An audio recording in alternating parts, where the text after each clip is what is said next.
Martynas Pocius Lietuvos komandos penkete.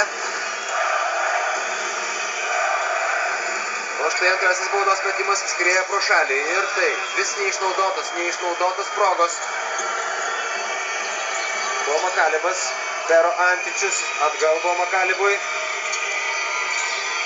Grįžo Linas Krizė prie Pero Antičiaus, taip stumtelėjo Ketokai savo varžovą, tačiau rungtynių arbitrų švilpukai tyli.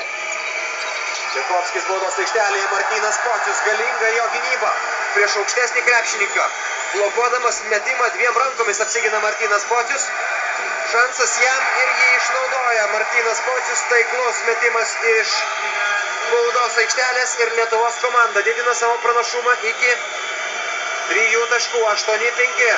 Sužaidus 5 minutės ir 50 sekundžių. Pirmajame rungtynių ketvirtyje buvo Makalibas, kol kas laukia savo progų.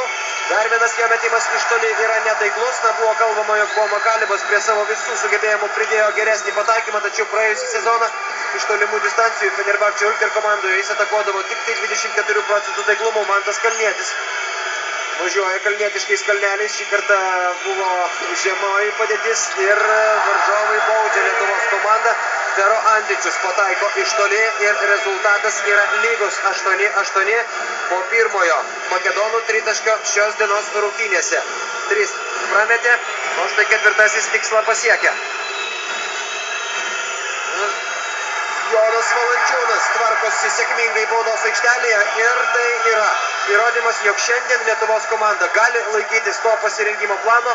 Tai yra tos sistemos ir tos strategijos, kurios laikėsi per visą pasirinkimą Europos krepšinio čempionatui. Šiandien nėra baudos aikštelėje Kirstičiaus ir šiandien galima laužti varžovus ten. Ir laužti kaip įmanoma stipriau, kaip įmanoma galingiau ir varginti jų lyderius, kurie vėliau ar anksčiau turėtų būti ne tokie šviežus kaip mačo pradžioje. Nepavyksta pataikyti iš po krepšio Voidinui Stojanovskiui, tačiau varžovai tęsia šią ataką.